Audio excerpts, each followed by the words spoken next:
Hello and welcome to कारखाना। Friends, आप thumbnail देख करके समझ गए होंगे कि आज हम गाड़ी के अलाइनमेंट की बात करने वाले हैं कि अगर आप रोज़मर्रा ज़िंदगी में अपनी गाड़ी चला रहे हैं तो हमें गाड़ी की भी थोड़ी सी केयर करनी पड़ती है। और बात आती है उसके सस्पेंशन की, तो उसका भी हमें प्रॉपर ख्याल रखना चाहिए। तो आज हम सस्पेंशन के बारे में ही बात करेंगे, इसके अलाइनमेंट के बारे में बात करेंगे और बात करेंगे इसके व्हील बैलेंस के बारे में। तो अगर आपकी गाड़ी में अलाइनमेंट सही नहीं है तो उसकी क्या पहचान है, कि हमें कैसे पता लगेगा कि हमारी गाड़ी की अलाइनमेंट सही है नहीं है, या फिर हमें कितने टाइम के बाद उसकी अलाइनमेंट करवा लेनी चाहिए। आज इन्हीं सब चीज़ों पे हम चर्चा करने वाले हैं, बात करने वाले हैं। तो सबसे पहले मैं आपको बता दूं कि अगर गाड़ी की अलाइनमेंट हिली हुई है, अगर वो सही नहीं है, तो उसके कुछ सबूत ये होते हैं, सबूत या फिर आप उसकी जो क्या बोल सकते हैं, इंडिकेशंस जो होती हैं, आपको पहचानना है। लाइक जब भी आप नॉर्मल गाड़ी जब चला रहे होते हैं, एक अगर आपको कहीं खुली रोड मिल जाए, दिल्ली में तो वैसे कम ही है ऐसे खुली रोड्स जहाँ पे ज़्यादा ट्रैफिक ना हो और स्ट्रेट एक रोड हो, तो अगर ऐसी रोड आपको कहीं पे मिल जाती है तो वहाँ पर इसको टेस्ट कर सकते हैं।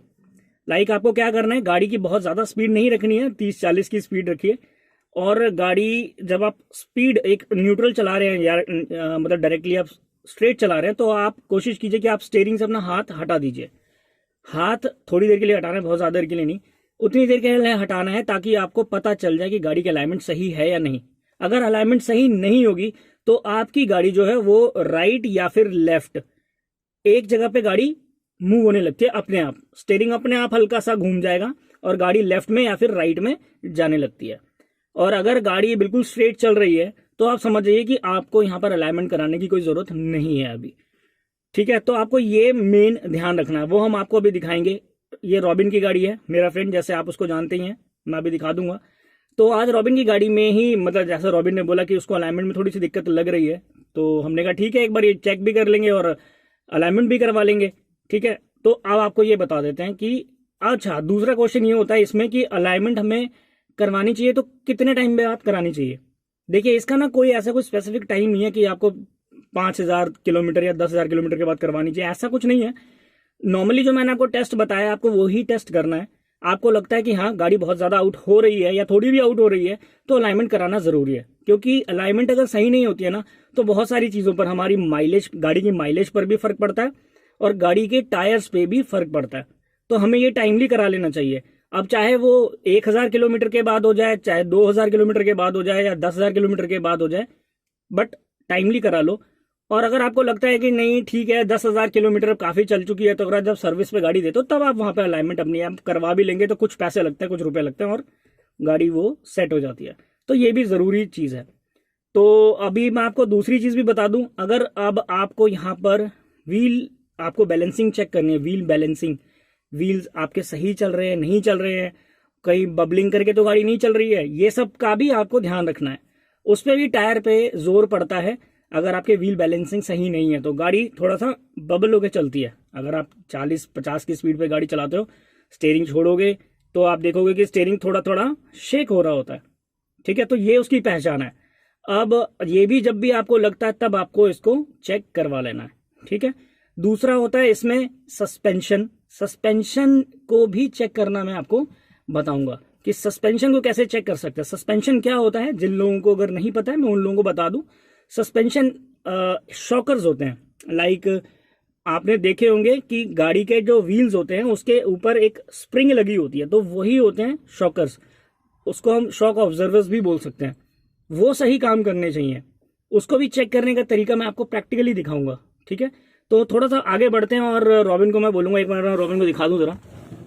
हेलो। तो मैं और रॉबिन अब थोड़ा सा निकल रहे हैं गाड़ी में, अब चेक करेंगे कि क्या रिस्पांस दे रही है इसकी गाड़ी। तो मैं आपको एक बारी बैक कैमरा से दिखाता हूँ। Let's go.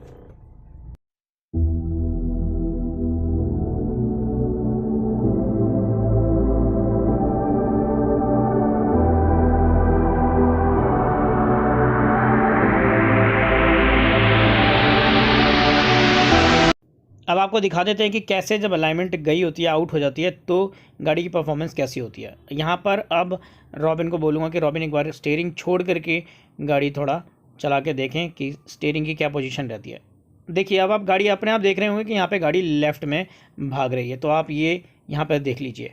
तो यहाँ पर आपने देखा कि कैसे गाड़ी की अलाइनमेंट सही नहीं है और गाड़ी लेफ्ट में जा रही है। अब इसी के काम कराएंगे और देखते हैं कि कितना फ़र्क आता है। तो अब हम आ गए यहाँ पे गाड़ी की अलाइनमेंट करवाने के लिए। अब हमने गाड़ी को यहाँ पर स्टैंड पर लगा दिया है। अब इसके बाद हमारा काम कुछ भी नहीं है। अब यहाँ पे जो गाड़ी यहाँ पे जो इसकी अलाइनमेंट करेंगे वो भैया अपने आप इस गाड़ी में सब कुछ को चेक करेंगे। गाड़ी के अलाइनमेंट के साथ साथ हमने यहाँ पर जो व्हील बैलेंसिंग है वो भी यहाँ पर पूरी एक्यूरेट हमने यहाँ पर ठीक करवा ली है। तो अब इस गाड़ी की परफॉर्मेंस आपको थोड़ी देर में दिखा देते हैं। साथ ही जैसा मैंने आपको बताया था कि आपको व्हील जो बैलेंसिंग के बाद मैंने आपको बताया था कि सस्पेंशन को आपको कैसे चेक करना है, तो आपको सेम इसी तरह से चेक करना है। जो उसके जो शॉकर्स होते हैं इस पर आपको हाथ लगा के चेक करना है कि कहीं पे ऑयल लीक तो नहीं हो रहा है। लीक अगर हो रहा होगा तब वो आपको करवानी पड़ेगी। तो रॉबिन आप जरा एक बार टेस्ट करके दिखाओ कि कितना फ़र्क पड़ रहा है। अभी देखो मैंने हाथ सारे छोड़ दिए। ठीक है, हाथ इसने छोड़ दिए हैं पूरे। अब देखो बिल्कुल स्ट्रेट चल रही है। तो पहले से फ़र्क है ना। अब आप जैसे देख सकते हैं बिल्कुल, या थोड़ी ये रोड भी वैसी है ना। हाँ, तो एक्चुअली क्या है ना कि इसका जब टेस्ट करते हो तो आपको थोड़ी सी स्मूथ और लंबी रोड चाहिए होती है। मेन रोड होनी चाहिए। अभी जैसे इधर की तरफ जा रही है तो आपकी गाड़ी तो ऑब्वियसली जाएगी, टिल्ट होगी लेफ्ट की तरफ। अभी हम जहाँ बिल्कुल स्मूथ जहाँ प्लेन सरफेस आएगा वहाँ एक बार टेस्ट करके दिखाते हैं। स्ट्रेटिंग छोड़ के हम आपको दिखाएंगे कि गाड़ी बिल्कुल स्ट्रेट चलती रहेगी। और लेकिन मैं बता रहा हूँ कि अभी जैसे मैं चला रहा हूँ तो पहले और अभी के इसमें कंपैरिजन में बहुत फर्क है। तो अब ये दोनों काम हो चुके हैं। बाकी मैंने आपको यहाँ पे सस्पेंशन भी दिखा दिया कि इसको चेक कैसे कर सकते हैं। अगर लीकेज होती है, कुछ भी उसमें ऑयल की लीकेज होती है तो आपको करवा लेना चाहिए। बट अगर ऑयल नहीं आ रहा है, कहीं से कोई लीकेज नहीं, इसका मतलब है कि सस्पेंशन आपके ठीक है। तो यहाँ पर आपको इसको छिड़वाने की ज़रूरत नहीं है। तो आपको ये वीडियो कैसी लगी, इन्फॉर्मेटिव लगी तो प्लीज़ एक लाइक ज़रूर कर दें। साथ ही don't forget to subscribe Karkhana, क्योंकि हम आपके लिए लेके आते रहते हैं ऐसे इन्फॉर्मेटिव वीडियो जो कि फ्यूचर में आपके काम आ सकती है।